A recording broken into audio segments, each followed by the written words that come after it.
ಅಕ್ಕ ತುಂಬ ಬೋರ್ ಆಗ್ತಿದೆ, ಲೈಫಲ್ಲಿ ಏನೋ ಬೇಕು, ಎಲ್ಲಾದರೂ ಹೋಗೋಣವಾ ಅಂತ ನನ್ನ ತಮ್ಮ ಹೇಳಿದಾಗ ನನ್ನ ತಲೆಗೆ ಬಂದಿದ್ದು ನಂದಿ ಹಿಲ್ಸ್.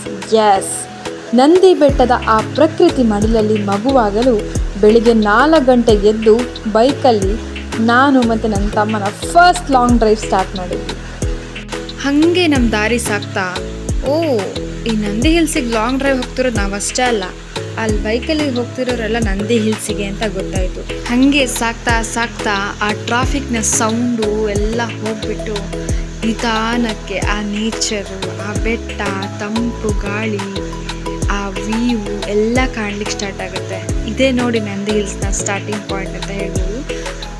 ನಮಗೆ ಜರ್ನಿ ಡೆಸ್ಟಿನೇಷನ್ಗಿಂತ ಆ ಜರ್ನಿನೇ ತುಂಬ ಖುಷಿ ಕೊಡುತ್ತೆ ಅಂತ ಹೇಳ್ತಾರಲ್ಲ, ಅದೇ ಥರ ನಿಮಗೆ ನಂದಿ ಹಿಲ್ಸ್ನ ಜರ್ನಿ ಎಂಜಾಯ್ ಮಾಡೋಕ್ಕೆ ಸ್ಟಾರ್ಟ್ ಮಾಡೋದೇ ಇಲ್ಲಿಂದ. ಆ ವ್ಯೂ ನೋಡಿಕೊಂಡು ಲಾಂಗ್ ಡ್ರೈವ್ ಹೋಗ್ತಾ, ಖಾಲಿ ರೋಡ್ ಇರ್ತವೆ, ತುಂಬ ಗಾಡಿಗಳಿರಲ್ಲ, ತುಂಬ ಎಂಜಾಯ್ ಮಾಡ್ಕೊಂಡು ಹೋಗ್ತಾ ಇರ್ತೀರ.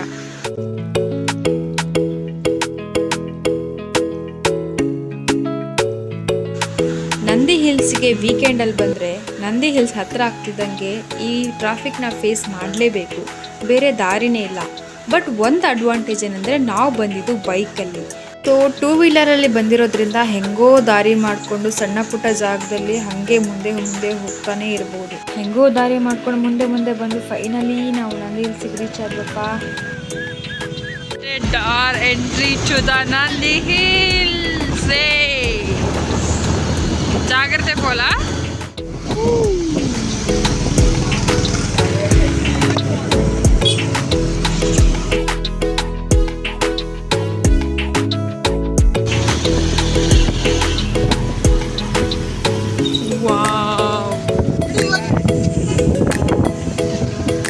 ನಮಗೆ ಈ ಪರ್ಟಿಕ್ಯುಲರ್ ಪ್ಲೇಸಲ್ಲಿ ತುಂಬ ಸಖತ್ತಾಗಿ ವ್ಯೂ ಸಿಗ್ತಾ ಇತ್ತು. ಸೊ ತುಂಬ ಜನ ಸ್ಟಾಪ್ ಮಾಡಿದರು. ಸೊ ನನ್ನ ತಮ್ಮನ ಸ್ಟಾಪ್ ಮಾಡೋಕ್ಕೆ ಹೇಳಿದೆ. ಒಂದು 2 ಮಿನಿಟ್ಸ್ ಇಲ್ಲಿ ಟೈಮ್ ಸ್ಪೆಂಡ್ ಮಾಡಿಕೊಂಡು ಎಂಜಾಯ್ ಮಾಡಿಕೊಂಡು ಹೋದ್ವಿ. ನಂದಿ ಹಿಲ್ಸಿಗೆ ಬರೋಕ್ಕೆ 1-2 ಆಪ್ಷನ್ಸ್ ಅಲ್ಲ, ತುಂಬ ಥರ ಆಪ್ಷನ್ಸ್ ಇದೆ. ಇಲ್ಲಿ ತೋರಿಸ್ತೀನಿ ಇವಾಗ ನೋಡಿ. ಬರೀ ಬೈಕ್, ಕಾರು ಅಷ್ಟೇ ಅಲ್ಲ, ಈ ಥರ ಲಾರಿ ಮಾಡಿಕೊಂಡು ಫ್ರೆಂಡ್ಸ್ ಎಲ್ಲ ಬರ್ತಾರೆ ನಂದಿ ಹಿಲ್ಸಿಗೆ ಅಂತ ನೋಡಿ. ತುಂಬಾ ಖುಷಿ ಆಯಿತು ನನಗೆ, ಅವರನ್ನು ನೋಡಿ ಖುಷಿ ಆಯಿತು. ಸೊ ಅದಕ್ಕೋಸ್ಕರ ವೀಡಿಯೋ ಮಾಡಿದೆ. ಓಕೆ, 2 ಮಿನಿಟ್ಸ್ ಅಷ್ಟೇ ತೊಗೊಂಡಿದ್ದು ಟೈಮ್ನ, ಯಾಕಂದರೆ ನಮಗೆ ಸನ್ರೈಸ್ ನೋಡಬೇಕಾಗಿತ್ತು. ನಂದಿ ಹಿಲ್ಸ್ನಲ್ಲಿ ಸನ್ರೈಸ್ ನೋಡೋದೇ ಒಂದು ಖುಷಿ. So this is my second time experience. Last time friend ಜೊತೆ ಬಂದಿದ್ದೆ, ಬಟ್ ಆವಾಗ ಆಗಿರೋ ನಂದಿ ಹಿಲ್ಸ್ ಎಕ್ಸ್ಪೀರಿಯನ್ಸೇ ಬೇರೆ, ಇವಾಗ ಆಗ್ತಿರೋ ನಂದಿ ಹಿಲ್ಸ್ ಎಕ್ಸ್ಪೀರಿಯನ್ಸೇ ಬೇರೆ. ಆವಾಗ ಇಷ್ಟೊಂದು ಇಬ್ಬನಿ ಇದ್ದೇ ಇರಲಿಲ್ಲ. ಇಲ್ಲೆಲ್ಲ ಈ ಪ್ಲೇಸಲ್ಲಿ ಹೋಗ್ತಿರ್ಬೇಕಾದ್ರೆ ಏನೂ ಇರಲಿಲ್ಲ ನಾವು, ಬಟ್ ಒಂದು ಬ್ಯೂಟಿಫುಲ್ ಆಗಿರೋ ಸನ್ರೈಸ್ನ ಎಕ್ಸ್ಪೀರಿಯೆನ್ಸ್ ಮಾಡಿದ್ವಿ. ಬಟ್ ಈ ಸಲ ಸನ್ರೈಸ್ ಸಿಗುತ್ತೋ ಇಲ್ವೋ ಅನ್ನೋದೇ ಡೌಟ್ ಆಗಿಬಿಟ್ಟಿದೆ. ಯಾಕಂದರೆ ಇಷ್ಟೊಂದು ಮಂಜು ಮುಚ್ಕೊಂಡ್ಬಿಟ್ಟಿದೆ, ಇಷ್ಟೊಂದು ಮೋಡ ಮುಚ್ಕೊಂಡಿರ್ಬೇಕಾದ್ರೆ ಸನ್ರೈಸ್ ಸಿಗೋದು ತುಂಬಾ ಕಷ್ಟ. ಬಟ್ ಆದ್ರೂ ಈ ಮಂಜಲ್ಲಿ ರೈಡ್ ಮಾಡೋದೇ ಒಂದು ದೊಡ್ಡ ಖುಷಿ. ನಾವು ಆಕಾಶದಲ್ಲಿ ತೇಲಾಡ್ತಿದ್ದೀವಿ ಅನ್ನೋಷ್ಟು ಖುಷಿ ಆಗುತ್ತೆ. ಸೊ ಅಟ್ಲೀಸ್ಟ್ ಈ ಮಂಜಲ್ಲಿ ರೈಡ್ ಮಾಡೋಕ್ಕಾದ್ರೂ ನಂದಿ ಹಿಲ್ಸಿಗೆ ಈ ಸೀಸನಲ್ಲಿ ಬರಲೇಬೇಕು ಅಂತ ಅನಿಸುತ್ತೆ. ಬಟ್ ಮೇಲೆ ಬೆಟ್ಟ ಹತ್ತಿದ್ದಂಗೆ ತುಂಬ ಕರುಗಳು ಸಿಗ್ತವೆ. ಸೊ ತುಂಬ ಹುಷಾರಾಗಿ ರೈಡ್ ಮಾಡಬೇಕಾಗತ್ತೆ. ಹಾಗೆ ರೈಡ್ ಮಾಡ್ತಾ ಆ ಮಂಜಲ್ಲಿ ತೇಲಾಡ್ತಿದ್ದೀವೇನೋ, ಆ ಆಕಾಶದಲ್ಲಿ ತೇಲಾಡ್ತಿದ್ದೀವೇನೋ ಅನ್ನೋಷ್ಟು ಖುಷಿ ಆಗುತ್ತೆ. ಬಟ್ ಅದೇ ಖುಷಿಯಲ್ಲಿ ನಾವು ಸೇಫಾಗಿ ರೈಡ್ ಮಾಡೋದು ಮಾತ್ರ ಮಿಸ್ ಮಾಡಬಾರ್ದು ಅಲ್ವಾ ಫ್ರೆಂಡ್ಸ್?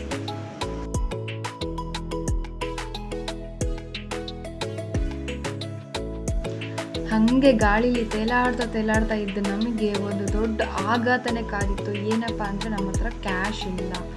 ಇಲ್ಲಿ ಆನ್ಲೈನ್ ಟ್ರಾನ್ಸಾಕ್ಷನ್ಗಳು ಅಲೌ ಮಾಡಲ್ಲ, ಯಾಕಂದರೆ ನಂದಿ ಹಿಲ್ಸ್ನಲ್ಲಿ ಸ್ವಲ್ಪನೂ ನೆಟ್ವರ್ಕ್ ಇಲ್ಲ. ಇಲ್ಲಿ ಎಂಟ್ರಿ ಫೀಸ್ಗೂ ದುಡ್ಡಿದೆ, ಪಾರ್ಕಿಂಗಿಗೂ ಫೀಸ್ ಇದೆ, ಏನಾದರೂ ತಿನ್ನಬೇಕು ಅಂದ್ರೂ ಫೀಸ್ ಇದೆ, ನಮಗೆ ನೀರು ಬೇಕಂದ್ರೂ ದುಡ್ಡು ಕೊಡಲೇಬೇಕು, ಈವನ್ ಟಾಯ್ಲೆಟ್ ಹೋಗಬೇಕಂದ್ರೂ ದುಡ್ಡು ಕೊಡಲೇಬೇಕು. ನಮ್ಮ ಹತ್ರ ಇರೋದೇ 40 ರೂಪಾಯಿ. ಅಲ್ಲಿ ಫೀಸ್ ಕೂಡ ಕೊಡಬೇಕಾಗಿತ್ತು, ಎಂಟ್ರಿ ಫೀಸು.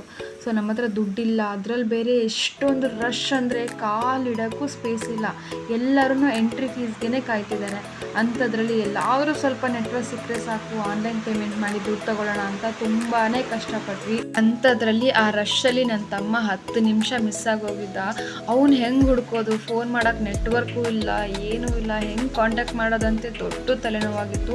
ಸೊ ದಯವಿಟ್ಟು ನಿಮ್ಮ ಫ್ರೆಂಡ್ಸ್ ಫ್ಯಾಮಿಲಿ ಜೊತೆನೇ ಇರಿ, ಯಾಕಂದರೆ ನೆಟ್ವರ್ಕ್ ಇಲ್ಲ. ಇಲ್ಲಿಗೆ ಬರಬೇಕಾದ್ರೆ ಪ್ಲೀಸ್ ಕ್ಯಾಶ್ನ ಕ್ಯಾರಿ ಮಾಡಿ. ಆ್ಯಂಡ್ ಒನ್ ಮೋರ್ ಥಿಂಗ್, ನನ್ನ ತಮ್ಮ ಟಿಕೆಟ್ ತೊಗೊಂಬರೋಕ್ಕಂತ ಹೋದಾಗ ನಾನು ವಾಶ್ರೂಮ್ಗೆ ಹೋಗಿ ಬೇಗ ಬಂದುಬಿಡೋಣ ಅಂದ್ಕೊಂಡೆ. But literally I weighted for 1 hour. ತುಂಬಾ ಡಿಸಪಾಯಿಂಟ್ ಆಗೋಯಿತು, ಅಯ್ಯೋ ಸನ್ರೈಸ್ ಮಿಸ್ ಆಗಿಬಿಡುತ್ತೇನೋ ಅಂತ. ಬಟ್ ಫೈನಲಿ ನಾವು ಹೋದ್ವಿ. ಸೊ ಹೋಗ್ತಿದ್ದಂಗೆ ಫಸ್ಟ್ ನೋಡಿ ದೃಶ್ಯನೇ ಇದು. ಫ್ರೆಂಡ್ಸ್ ತುಂಬಾ ಡ್ಯಾನ್ಸ್ ಮಾಡ್ಕೊಂಡು ಎಂಜಾಯ್ ಮಾಡ್ತಿದ್ರು. ಅವರು ನೋಡಿ ನಾವು ಎಂಜಾಯ್ ಮಾಡಿದ್ವಿ, ಅಕ್ಕಪಕ್ಕದವರು ತುಂಬ ಎಂಜಾಯ್ ಮಾಡ್ತಿದ್ರು. ಸೊ ಲೈಫ್ ಅಂದರೆ ಇಷ್ಟ ಅಲ್ವ ಫ್ರೆಂಡ್ಸ್, ಆ ಮೂಮೆಂಟ್ನ ಎಂಜಾಯ್ ಮಾಡಬೇಕು. ನಂದಿ ಹಿಲ್ಸ್ ಎಂಟ್ರ್ ಆದಮೇಲೆ ಸನ್ರೈಸ್ ಪಾಯಿಂಟಿಗೆ ನಾವು ಸ್ವಲ್ಪ ವಾಕ್ ಮಾಡಬೇಕಾಗುತ್ತೆ. ಸೊ ಎಲ್ಲರ ಜೊತೆ ನಾವು ವಾಕ್ ಮಾಡ್ಕೊಂಡು ಅಲ್ಲಿ ಹೋಗ್ತಾ ಇದ್ದೀವಿ. ಬಟ್ ಡಿಸಪಾಯಿಂಟ್ ವಿಚಾರ ಏನಂದರೆ ಆಲ್ರೆಡಿ ಸನ್ರೈಸ್ ಆಗೋಗಿದೆ, ನಮಗೆ ಸನ್ರೈಸ್ ಸಿಗಲ್ಲ. ಯಾಕಂದರೆ ಆಲ್ರೆಡಿ ಟೈಮ್ ಆಗೋಗಿದೆ ಆ್ಯಂಡ್ ಸನ್ ಕಾಣಿಸ್ತಾ ಇಲ್ಲ, ತುಂಬ ಮೋಡ ಮುತ್ಕೊಂಡ್ಬಿಟ್ಟಿದೆ, ತುಂಬ ಮಂಜಿದೆ. ಸೊ ನಮಗೆ ಸನ್ರೈಸ್ ಕಾಣಲ್ಲ. ಬಟ್ ಏನಾದರೂ ಒಂದು ಒಳ್ಳೆ ವ್ಯೂ ಸಿಗ್ಬೋದು ಅಂತ ಹೋಗ್ತಾ ಇದ್ದೀವಿ. ಫೈನಲಿ ನಾವು ನಂದಿ ಬೆಟ್ಟಕ್ಕೆ ರೀಚ್ ಆದ್ವಿ. ಬಟ್ ಇಲ್ಲಿ ಬಂದರೆ ಫುಲ್ಲು ಡಿಸಪಾಯಿಂಟ್, ಯಾಕಂದರೆ ಆಲ್ರೆಡಿ ಸನ್ರೈಸ್ ಆಗೋಗಿದೆ, ನಮಗೆ ಸನ್ರೈಸ್ ಸಿಗೋದೇ ಇಲ್ಲ. ಬಟ್ ಅಲ್ಲೇನಾದರೂ ಸಿಗುತ್ತಾ ಅಂದರೆ ಏನೂ ಇಲ್ಲ, ಫುಲ್ಲು ಮಂಜು ಮುಚ್ಕೊಂಡ್ಬಿಟ್ಟಿದೆ. ನೋಡಿ ಅಲ್ಲಿ ಆಲ್ರೆಡಿ ಸನ್ರೈಸ್ ಆಗೋಗಿದೆ, ಸನ್ ಆಲ್ರೆಡಿ ಮೇಲೆ ಬಂದುಬಿಟ್ಟಿದ್ದಾನೆ. ಸೊ ಸನ್ರೈಸ್ ಅಂತೂ ಸಿಕ್ಕಿಲ್ಲ. ಅಟ್ಲೀಸ್ಟ್ ಎಲ್ಲರೂ ಒಂದು ಫ್ಯಾಮಿಲಿ ಫ್ರೆಂಡ್ಸ್ ಜೊತೆ ಎಂಜಾಯ್ ಮಾಡ್ತಾ ಇದ್ದಾರೆ, ಟೈಮ್ ಸ್ಪೆಂಡ್ ಮಾಡ್ತಾ ಇದ್ದಾರೆ, ಅದನ್ನು ನೋಡ್ತಾ ಖುಷಿ ಪಡ್ತಾ. ಸೊ ನಾನು ನನ್ನ ತಮ್ಮ ಫಸ್ಟ್ ಟೈಮ್ ಈ ಥರ ಲಾಂಗ್ ಡ್ರೈವ್ ಟ್ರಿಪ್ ಅಂತ ಬಂದಿರೋದು. ಸೊ ಅದನ್ನು ತುಂಬ ಖುಷಿಯಾಯಿತು. ಸೊ ಸಿಕ್ಕಿರೋಂಥ ವ್ಯೂನ ನೋಡಿಕೊಂಡೆ ತುಂಬ ಖುಷಿ ಪಡ್ಕೊಂಡು ಒಂದು ಕ್ವಾಲಿಟಿ ಟೈಮ್ನ ಸ್ಪೆಂಡ್ ಮಾಡಿಕೊಂಡು ಅಲ್ಲೇ ತುಂಬಾ ಖುಷಿ ಪಟ್ವಿ. ಆವಾಗವಾಗ ಒಂಥರ ಈ ಮೋಡಗಳು ಮೂವ್ ಆಗ್ತಾ ಇತ್ತು. ಸೊ ಆ ವ್ಯೂನ ನೋಡಿಕೊಂಡು ಎಂಜಾಯ್ ಮಾಡಿಕೊಂಡು ಇವತ್ತಿನ ನಂದಿ ಬೆಟ್ಟದ ಒಂದು ಟ್ರಿಪ್ನ ಎಂಜಾಯ್ ಮಾಡ್ತಾ ಇದ್ವಿ. ಇದೂ ಒಂಥರ ಖುಷಿನೇ ಅಲ್ವಾ ಫ್ರೆಂಡ್. ಯಾಕಂದರೆ ಎಲ್ಲ ಟೈಮಲ್ಲೂ ನಾವು ಬೇಕು ಒಂದಿದೆ ಸಿಗುತ್ತೆ ಅಂತ ಅಲ್ಲ, ಬಟ್ ಸಿಕ್ಕಿರೋದ್ರಲ್ಲಿ ಖುಷಿ ಪಡೋದೇ ಜೀವನ ಅಲ್ವಾ ಫ್ರೆಂಡ್ಸ್. ಆ ಬೆಟ್ಟದಿಂದ ಹಾಗೆ ಮುಂದೆ ಬಂದರೆ ಈ ಥರ ಒಂದು ಪ್ಲೇಸ್ ಸಿಗುತ್ತೆ. ಇದು ಐ ಥಿಂಕ್ ತುಂಬ ಪೀಕಲ್ಲಿ ನಾವು ನಂದಿ ಹಿಲ್ಸ್ನ ನೋಡ್ಬೋದು. ಸೊ ಮೇಲಿಂದ ಟಾಪ್ ವ್ಯೂವಿಂದ ಎಲ್ಲ ತುಂಬ ಚೆನ್ನಾಗಿ ಕಾಣಿಸುತ್ತೆ. So and one more thing, ನೀವು ಮಿಸ್ಟೇಕ್ ಮಾಡಬಾರ್ದು. ನೀವು ಯಾವುದೇ ಫುಡ್ನ ಇಲ್ಲಿ ಕೈಯಲ್ಲಿ ಹಿಡ್ಕೊಂಡ್ರೆ ಅಲ್ಲಿ ದೊಡ್ಡ ಪ್ರಾಬ್ಲಮ್ ಆಗುತ್ತೆ. ಯಾಕಂದರೆ ಮಂಗಗಳು ಕಾಯ್ತಾ ಇರ್ತವೆ ಯಾರು ಏನು ಫುಡ್ ಇಟ್ಕೊಂಡಿದ್ದಾರೆ ಅಂತ. ಸೊ ನೀವು ಯಾವುದೇ ಫುಡ್ ಇಟ್ಕೊಂಡ್ರು ಅವುಗಳಿಗೆ ಕೇರ್ ಇಲ್ಲ, ಅವುಗಳು ಕಿತ್ಕೊಂಡು ತಿಂತಾ ಇರ್ತವೆ. ಸೊ ತಿಂದರೆ ಪರವಾಗಿಲ್ಲ, ಒಳ್ಳೆ ಫುಡ್ಡು. ಬಟ್ ಇಲ್ಲಿ ನೋಡಿ ಐಸ್ ಕ್ರೀಮ್ ತಿಂತಾ ಇದೆ, ಯಾರ ಹತ್ರನೂ ಐಸ್ ಕ್ರೀಮ್ ಕಿತ್ಕೊಂಡು ತಿಂತಾ ಇದೆ. ಸೊ ಈ ಥರ ಎಲ್ಲ ಆದರೆ ಮಕ್ಕಳು ಎಲ್ಲ ಇದ್ದರೆ ಹೆದರ್ಕೊಂಡ್ಬಿಡ್ತಾರೆ, ಪ್ರಾಬ್ಲಮ್ ಆಗುತ್ತೆ. ಸೊ ದಯವಿಟ್ಟು ತುಂಬ ಕೇರ್ಫುಲ್ ಆಗಿರಿ. ಈ ಥರ ಬೆಳಗ್ಗೆನೇ ಟ್ರಾವೆಲ್ ಮಾಡಿರ್ತೀವಿ, ಸೊ ತುಂಬಾ ಹಸುವಾಗ್ತಿರುತ್ತೆ. ಈ ಥರ ಹಸುವಾದಾಗ ನಂದಿ ಹಿಲ್ಸಲ್ಲಿ ತುಂಬ ಒಳ್ಳೆ ಆಪ್ಷನ್ಸ್ಗಳಿದ್ದಾವೆ. ಅದೇ ಥರ ಪಾರ್ಕ್ ಇದೆ. ಸೊ ಪಾರ್ಕಲ್ಲಿ ಫೋಟೋ ತೆಕ್ಕೊಂಡು ಚೆನ್ನಾಗಿ ತಿಂಡಿ ಮಾಡ್ಕೋಬೋದು. ನಾವಿಲ್ಲಿ ಪೂರಿ ತೊಗೊಂಡ್ವಿ, ತುಂಬಾ ಚೆನ್ನಾಗಿತ್ತು ಮಾತ್ರ. ಪೂರಿ ತುಂಬ ಟೇಸ್ಟಿಯಾಗಿತ್ತು. ಸ್ವಲ್ಪ ರೇಟ್ ಜಾಸ್ತಿನೇ, ಬಟ್ ನಮಗೆ ಆಪ್ಷನ್ಸ್ ಇಲ್ಲ, ಅಲ್ಲೇ ತಿನ್ನಬೇಕಾಗುತ್ತೆ. ಯಾಕಂದರೆ ತುಂಬ ಹಸುವಾಗಿರುತ್ತೆ. ಅಲ್ಲಿ ತಿಂಡಿ ಮಾಡಿಕೊಂಡು ನಿಮಗೆ ಹೆಲ್ದಿ ಆಪ್ಷನ್ಸ್ ಬೇಕಂದರೆ ಹೆಲ್ದಿ ಆಪ್ಷನ್ಸು ಇದೆ. ಅಲ್ಲಿ ಫ್ರೂಟ್ಸ್ಗಳೆಲ್ಲ ಮಾರ್ತಾ ಇದ್ದಾರೆ. ಸೊ ಈ ಕಡೆ ತಿಂಡಿ ಹೋಟೆಲ್ಗಳಿದೆ, 2-3 ಥರದ ಹೋಟೆಲ್ಗಳಿದೆ. ಸೊ ನಿಮ್ಗೆ ಯಾವ್ದು ಇಷ್ಟ ಆಗುತ್ತೋ ಆ ಹೋಟ್ಲಲ್ಲಿ ತಿಂಡಿ ಮಾಡಿಕೊಂಡು ಟೈಮ್ ಸ್ಪೆಂಡ್ ಮಾಡ್ಬೋದು. ತಿಂಡಿ ಮುಗಿಸಿ ಹಾಗೆ ಡೌನಲ್ಲಿ ಬರ್ತಿರ್ಬೇಕಾದ್ರೆ 2 ದೇವಸ್ಥಾನಕ್ಕೆ ನಮಸ್ಕಾರ ಹಾಕಿ ನಾವು ಬಂದಿದ್ದು ಟಿಪ್ಪು ಡ್ರಾಪ್. ಎಸ್, ಇದನ್ನಂತೂ ನೀವು ಕೇಳಿರ್ತೀರ. ಸುಸೈಡ್ ಪಾಯಿಂಟ್ ಅಂತ ಹೇಳ್ತಾರೆ, ಬಟ್ ಆ್ಯಕ್ಚುಲಿ ಇದ್ರ ಹಿಸ್ಟ್ರಿನೇ ಬೇರೆ ಇದೆ. ಟಿಪ್ಪು ಸುಲ್ತಾನು ಯಾರನ್ನಾದರೂ ಸಾಯಿಸಬೇಕು ಅಂದರೆ ಇಲ್ಲಿ ಬಂದು ಸಾಯಿಸ್ತಿದ್ದ ಅಂತ ಅಲ್ಲಿ ನಮಗೆ ಮೆನ್ಷನ್ ಮಾಡ್ತಾರೆ. ಬಟ್ ಅಲ್ಲೊಂಥರ ತುಂಬಾ ಭಯನೂ ಆಗುತ್ತೆ, ಒಂಥರ ಖುಷಿನೂ ಆಗ್ತಾಯಿತ್ತು. ಯಾಕಂದರೆ ಆ ಸ್ಪೇಸ್ ತುಂಬಾ ಚೆನ್ನಾಗಿ ಗಾಳಿ ಬರ್ತಾಯಿತ್ತು. ಆ ಗಾಳಿಲಿ ಎಂಜಾಯ್ ಮಾಡಿಕೊಂಡು ತುಂಬ ಖುಷಿ ಪಡ್ತಾಯಿದ್ದೆ. ಸೊ ನೀವೇ ನೋಡ್ಬೋದು ತುಂಬಾ ಗಾಳಿ ಬರ್ತಾ ಇದೆ. ಹಾಗೆ ನೋಡಿ ಈ ಸ್ಪೇಸೇ ಟಿಪ್ಪು ಸುಲ್ತಾನ್ ಅವ್ನಿಗೆ ಯಾರಿಗಾಗಿ ಬರಲ್ವೋ ಅವ್ರನ್ನ ಇಲ್ಲಿ ಶಿಕ್ಷೆ ಕೊಡ್ತಾ ಇದ್ದ ಅಂತ ಹೇಳ್ತಾರೆ. ಹಾಗೆ ಸ್ಪೇಸ್ ನೋಡಿಕೊಂಡು ಒಂದಷ್ಟು ಫೋಟೋಶೂಟ್ ಮಾಡಿಕೊಂಡು ನೆಕ್ಸ್ಟ್ ಬಂದಿದ್ದು ನಾವು ಟಿಪ್ಪು ಸುಲ್ತಾನ್ನ ವಿಶ್ರಾಂತಿ ಗೃಹ. ತುಂಬಾ ಚೆನ್ನಾಗಿತ್ತು. ಈ ವಿಶ್ರಾಂತಿ ಗೃಹ ಆದಮೇಲೆ ಅಲ್ಲೇ ಅಕ್ಕಪಕ್ಕ ಒಂದಷ್ಟು ಪ್ಲೇಸ್ಗಳಿದೆ, ಅದನ್ನು ಎಕ್ಸ್ಪ್ಲೋರ್ ಮಾಡ್ಬೋದು. ನೋಡಿ ಇದು ಗೋಪುರ, ಕಾವಲು ಗೋಪುರ ಅಂತ ಹೇಳ್ತಾರೆ. ಸೊ ಮುಂಚೆ ಮೋಸ್ಟ್ಲಿ ಇಲ್ಲೇ ಕಾವಲು ಕಾಯ್ತಾ ಇದ್ರೇನೋ ಗೊತ್ತಿಲ್ಲ, ಬಟ್ ಅದನ್ನೆಲ್ಲ ಎಕ್ಸ್ಪ್ಲೋರ್ ಮಾಡಿಕೊಂಡು ಅಲ್ಲೇ ಇದ್ದ ಪುಷ್ಕರಣಿ ಹತ್ರ ಹೋದ್ವಿ. ಇದಕ್ಕೆಲ್ಲ ತುಂಬಾ ಇತಿಹಾಸ ಇದೆ. ಸೊ ಹಾಗೆ ಒಂದಷ್ಟು ಹತ್ತಿರ ಪ್ಲೇಸ್ನ ಎಕ್ಸ್ಪ್ಲೋರ್ ಮಾಡಿಕೊಂಡು ಫೈನಲಿ ನಂದಿ ಹಿಲ್ಸ್ಗೆ ಟಾಟಾ ಬಾಯ್ ಬಾಯ್ ಹೇಳ್ತಾ ಇದ್ದೀವಿ. ದಯವಿಟ್ಟು ನಂದಿ ಹಿಲ್ಸಿಗೆ ಬರಬೇಕಾದ್ರೆ ನಾವು ಮಾಡಿರೋ ಮಿಸ್ಟೇಕ್ನ ಮಾಡಲೇಬೇಡಿ. ಇಲ್ಲಿಗೆ ಬರಬೇಕಾದ್ರೆ ಕ್ಯಾಶ್ನ ಕ್ಯಾರಿ ಮಾಡೋದು ಮಾತ್ರ ಮರಿಲೇಬೇಡಿ. ಆಮೇಲೆ ನಿಮ್ಮ ವಸ್ತುಗಳ ಬಗ್ಗೆ ತುಂಬ ಹುಷಾರಾಗಿರಿ, ಯಾಕಂದರೆ ತುಂಬ ಕ್ರೌಡ್ ಆಗುವಂತಹ ಪ್ಲೇಸು, ಯಾವಾಗ ಏನಾಗುತ್ತೋ ಅಂತ ಹೇಳಕ್ಕೆ ಬರಲ್ಲ. ಆ್ಯಂಡ್ ಫ್ರೆಂಡ್ಸ್, ನಂದಿ ಹಿಲ್ಸಿಗೆ ಬಂದರೆ ನೀವು ಅಲ್ಲಿ ಅಕ್ಕಪಕ್ಕ ತುಂಬ ಚೆನ್ನಾಗಿರುವಂಥ ಪ್ಲೇಸ್ಗಳಿದೆ. ಸೊ ಅದನ್ನು ಎಕ್ಸ್ಪ್ಲೋರ್ ಮಾಡೋಕ್ಕೆ ಹೋಗ್ತಾ ಇದ್ದೀವಿ. ಸೊ ನಾನು ಲಾಸ್ಟ್ ಟೈಮ್ ಬಂದಿದ್ದೆ, ಬಟ್ ಅದಕ್ಕಿಂತ ಚೆನ್ನಾಗಿ ಎಕ್ಸ್ಪ್ಲೋರ್ ಮಾಡಬೇಕು ಅಂತ ಅಂದ್ಕೊಂಡಿದ್ದೀನಿ. ನೋಡೋಣ ಯಾವುದೆಲ್ಲ ಪ್ಲೇಸ್ಗಳನ್ನ ನಾವು ಕವರ್ ಮಾಡ್ಬೋದು ಅಂತ. ಸೊ ನಂದಿ ಹಿಲ್ಸಿಗೆ ಬಂದರೆ ತುಂಬ ಪ್ಲೇಸ್ನ ಕವರ್ ಮಾಡ್ಬೋದು. ಆ್ಯಂಡ್ ಒನ್ ಮೋರ್ ಥಿಂಗ್, ನೀವೇ ನೋಡ್ತೀರಾ, ಕಾರಲ್ಲಿ ಬಂದರೆ ನಾವು ಸಿಕ್ಕಾಕೊಂಡ್ಬಿಡ್ತೀವಿ, ಮೂವ್ ಮಾಡೋಕ್ಕಾಗಲ್ಲ. ಸೊ ಬೈಕ್ ಬೆಸ್ಟ್ ಅಂತ ಅನ್ಕೋತೀನಿ ಒಬ್ಬರಿಬ್ಬರು ಬರೋದಾದರೆ. ಸೊ ಅಲ್ಲಿಂದ ಹಾಗೆ ಮುಂದೆ ಹೋಗ್ತಾ ನಾವು ಫಸ್ಟ್ ಕವರ್ ಮಾಡಿದ ಪ್ಲೇಸೇ ಈ ದೇವಸ್ಥಾನ, ಕಣಿವೆ ಬಸವೇಶ್ವರ ದೇವಸ್ಥಾನ ಅಂತ ಹೇಳಿಬಿಟ್ಟು. ಐತಿಹಾಸಿಕವಾಗಿಯೂ ಪೌರಾಣಿಕವಾಗಿಯೂ ತುಂಬ ಹೆಸರಿದೆ ಈ ದೇವಸ್ಥಾನಕ್ಕೆ.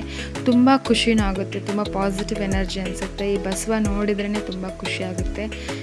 ಬಸವಣ್ಣಂಗೆ ಒಂದು ಕೈ ಮುಗಿದು ದೇವರೇ ಒಳ್ಳೇದು ಮಾಡಪ್ಪ ಅಂತ ಹೇಳಿಕೊಂಡು ನೆಕ್ಸ್ಟ್ ಬಂದಿದ್ದ ದೇವಸ್ಥಾನನೇ ಭೋಗನಂದೀಶ್ವರ ದೇವಸ್ಥಾನ. ಇದು 9ನೇ ಶತಮಾನದಲ್ಲಿ ದ್ರಾವಿಡ ಶೈಲಿಯಲ್ಲಿ ಕಟ್ಟಿರುವಂಥ ಒಂದು ಅದ್ಭುತವಾದ ದೇವಸ್ಥಾನ. ನನಗಂತೂ ಇದರ ಶೈಲಿ ತುಂಬಾ ಇಷ್ಟ ಆಯಿತು, ತುಂಬಾ ಖುಷಿಯಾಗುತ್ತೆ ಈ ದೇವಸ್ಥಾನಕ್ಕೆ ಬಂದಾಗ. ಹಾಗೆಯೇ ನಾನು ಹೋದ ಸಲ ಬಂದಾಗಲೂ ಒಂದು ಮದುವೆ ನೋಡಿದ್ದೆ ಈ ದೇವಸ್ಥಾನದಲ್ಲಿ. ಎಕ್ಸ್ಪೆಷಲಿ ಫಾರಿನರ್ಸ್ ಮದುವೆ ಆಗ್ತಾರೆ. ಸೊ ಈ ಫಾರಿನರ್ಸ್ಗಳಿಗೆ ಮದುವೆ ಮಾಡಿಸಿ ನಮ್ಮ ಪುರೋಹಿತರು ತುಂಬ ಇಂಗ್ಲೀಷ್ ಕಲ್ತ್ಬಿಟ್ಟಿದ್ದಾರೆ.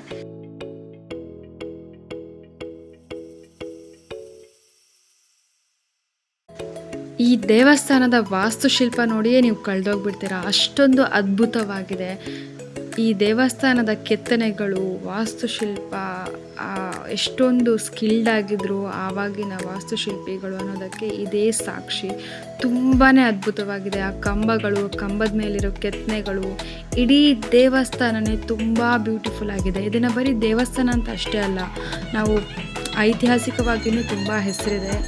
ಇಲ್ಲಿ ಮದುವೆಗಳಾಗುತ್ತೆ, ಫಂಕ್ಷನ್ಗಳಾಗುತ್ತೆ, ಶ್ರೀನಿವಾಸ ಕಲ್ಯಾಣ ಆಗುತ್ತೆ, ಬೇರೆ ಬೇರೆ ಥರದ ಈವೆಂಟ್ಗಳಾಗುತ್ತೆ. ತುಂಬಾ ಪವರ್ಫುಲ್ ದೇವಸ್ಥಾನ ಅಂತಲೂ ಹೇಳ್ತಾರೆ. ಸೊ ಈ ದೇವಸ್ಥಾನದಲ್ಲೇ ನೀವು ತುಂಬ ಟೈಮ್ ಸ್ಪೆಂಡ್ ಮಾಡಿಕೊಂಡು 1 o'clockವರೆಗೂ ಇದ್ದರೆ ಇಲ್ಲೇ ಅನ್ನ ಸಂತರ್ಪಣೆ ಕೂಡ ಇದೆ.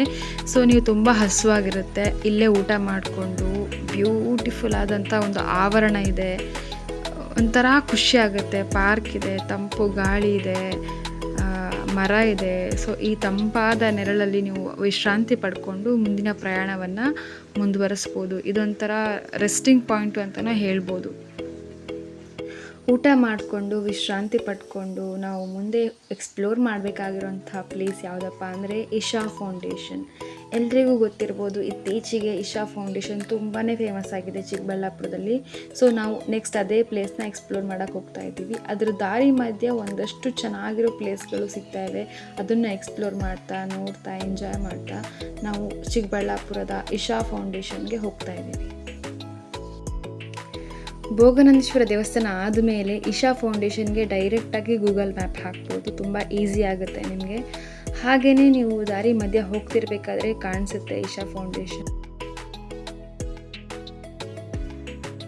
ಜೆನ್ಯೂನಾಗಿ ಹೇಳಬೇಕಂದ್ರೆ ಭೋಗನಂದೀಶ್ವರ ದೇವಸ್ಥಾನದಲ್ಲಿ ಸಿಕ್ಕಿದಂಥ ಒಂದು ಖುಷಿ ಇಲ್ಲ ಅಷ್ಟೇನು ಖುಷಿ ಸಿಕ್ಕಿಲ್ಲ. ಒಂಥರ ಇತ್ತೀಚೆಗೆ ಮಾಡಿದಂಥ ಒಂದು ಮಾಡರ್ನ್ ದೇವಸ್ಥಾನ ಅಂತ ಫೀಲ್ ಆಯಿತು. ಅಂಥ ಒಂದು ಪಾಸಿಟಿವ್ ಎನರ್ಜಿ ಅಂತ ಅನಿಸಿಲ್ಲ. It's my personal opinion. ಕೆಲವ್ರಿಗೆ ಖುಷಿ ಆದರೂ ಆಗಬಹುದು, ಬಟ್ ಒಂಥರ ಎಕ್ಸ್ಪೀರಿಯನ್ಸ್ ಮಾಡಬೇಕು, ಎಕ್ಸ್ಪ್ಲೋರ್ ಮಾಡಬೇಕು ಅಂತೇಳಿ ನಾವು ಬಂದಿದ್ದು.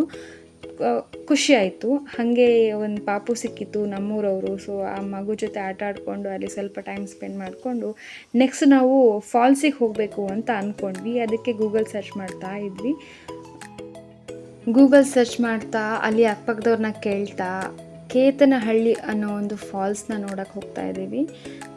ಸ್ವಲ್ಪ ಒಂದು 6 ಕಿಲೋಮೀಟರ್ ಇತ್ತು, ಹೋದ್ವಿ. ಬಟ್ ಅಲ್ಲಿ ಹೋದ ಮೇಲೆ ಅಂದ್ಕೊಂಡಿದ್ದೆ ಒಂದು, ಆಗಿದ್ದೆ ಒಂದು.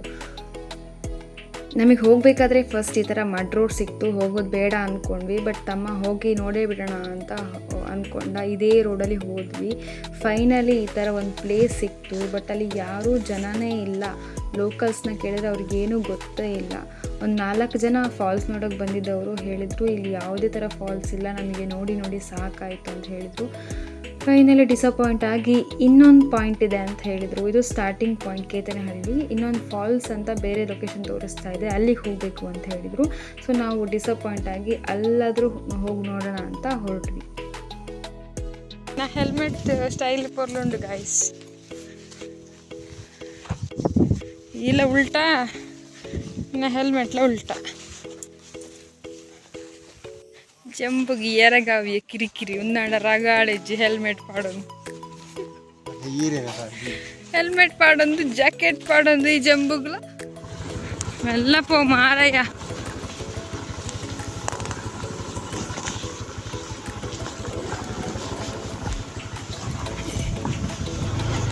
వీడియో కాల్ చెప్పిన జోషులో స్పీడ్ పోవచ్చు.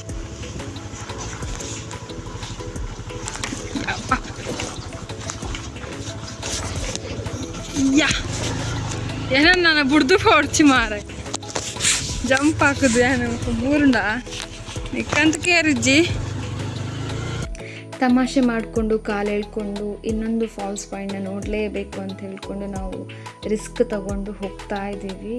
ಸೊ ದಾರಿ ಮಧ್ಯ ಮತ್ತೆ ಅದೇ ಥರ ರೋಡು, ಭಯನೇ ಆಗಿತ್ತು. ಬಟ್ ನನ್ನ ತಮ್ಮ ಅವನಿಗೆ ಎಷ್ಟು ಹೇಳಿದರೂ ಕೇಳ್ತಾ ಇರಲಿಲ್ಲ. ಹೋಗೋಣ ನೋಡೇ ಬಿಡೋಣ, ಇನ್ನೊಂದು ಪಾಯಿಂಟ್ ಸಿಗುತ್ತೋ ಇಲ್ವೋ ಅಂತ ಹೋಗ್ತಾ ಇದ್ದಾನೆ.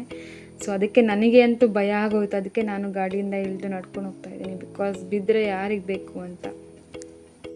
ಈ ಪ್ಲೇಸಲ್ಲೂ ನಮಗೆ ಡಿಸಪಾಯಿಂಟೇ ಆಗೋಯಿತು. ಅಲ್ಲಿ ಆಲ್ರೆಡಿ ಇಬ್ಬರು ಗೂಗಲ್ ಮ್ಯಾಪ್ನ ನಂಬ್ಕೊಂಡು ಮುಂದಕ್ಕೆ ನಡ್ಕೊಂಡು ಹೋಗಿ ಸುಸ್ತಾಗಿ ನಡ್ಕೊಂಡು ಬರ್ತಾಯಿದ್ರು. ಅವ್ರ ಮಾತು ಕೇಳಿಬಿಟ್ಟೆ ನಮಗೂ ಸುಸ್ತಾಗೋಯಿತು. ಹಾಗೆ ಬಂದ ದಾರಿಗೆ ಸುಂಕ ಇಲ್ಲ ಅಂತ ವಾಪಸ್ ಬೆಂಗಳೂರು ಕಡೆಗೆ ಹೊರಡ್ತಾ ಇದ್ದೀವಿ. ಡಿಸಪಾಯಿಂಟ್ ಏನೋ ಆಗೋಯಿತು, ಬಟ್ ಆದರೆ ಬೆಳಿಗ್ಗೆಯಿಂದ ಸಂಜೆವರೆಗೆ ಆಗಿದ್ದಂಥ ಒಂದು ಮೆಮೊರೀಸ್ನ ತಗೊಂಡು ನಾವು ಹೋಗ್ತಾ ಇದ್ದೀವಿ. ಒಂದೇ ಒಂದು ಕಡೆ ಡಿಸಪಾಯಿಂಟ್ ಆಗಿದ್ದು, ಬಟ್ ಪರವಾಗಿಲ್ಲ, ನಮಗೆ ಇನ್ನು ತುಂಬ ಕಾಯೋದು ಬೇಡ, ಟೈಮ್ ವೇಸ್ಟ್ ಮಾಡೋದು ಬೇಡ ಅಂತ ಹಾಗೆ ವಾಪಸ್ ಬೆಂಗಳೂರಿಗೆ ಹೋಗ್ತಾ ಇದ್ದೀವಿ. ಈಗ ನೋಡಿ ತುಂಬ ಚೆನ್ನಾಗಿ ಕಾಣಿಸ್ತಾ ಇದ್ದಾನೆ. ಇಲ್ಲಿ ಬೆಂಗಳೂರಲ್ಲಿ ಮೋಡನೇ ಇಲ್ಲ. ಇದೇ ವೆದರು ನಮಗೆ ಬೆಳಗ್ಗೆ ನಂದಿ ಹಿಲ್ಸಲ್ಲಿ ಸಿಕ್ಕಿದ್ರೆ ತುಂಬ ಚೆನ್ನಾಗಿರೋ ಒಂದು ಸನ್ರೈಸ್ ಸಿಗ್ತಾಯಿತ್ತು. ಬಟ್ ಇಟ್ಸ್ ಓಕೆ, ಜೀವನ ಅಂದರೂ ಹಾಗೆ ಅಲ್ವಾ, ಸಿಹಿ ಘಟನೆಗಳು ಕಹಿ ಘಟನೆಗಳು ಎರಡೂ ಆಗುತ್ತೆ. ಹಾಗಂತ ನಾವು ಅಯ್ಯೋ ನನ್ನ ಜೀವನದಲ್ಲಿ ಹಿಂಗಾಯಿತು ಅಂತ ಅಂದ್ಕೊಳ್ಳೋ ಬದಲು ಮುಂದಕ್ಕೆ ಸಾಕ್ತಾ ಹೋಗೋಣ, ಮುಂದೆ ಇನ್ನಷ್ಟು ಒಳ್ಳೆಯ ಮೆಮೊರೀಸ್ಗಳು ಆಗುತ್ತೆ ಅನ್ನೋ ಭರವಸೆಯನ್ನು ಇಟ್ಕೊಂಡು ನಾವು ಬೆಂಗಳೂರಿಗೆ ಹೋಗ್ತಾ ಇದ್ದೀವಿ. So this is my first vlog. ಇದೇ ಥರ ನನ್ನನ್ನು ಸಪೋರ್ಟ್ ಮಾಡಿ. Thank you.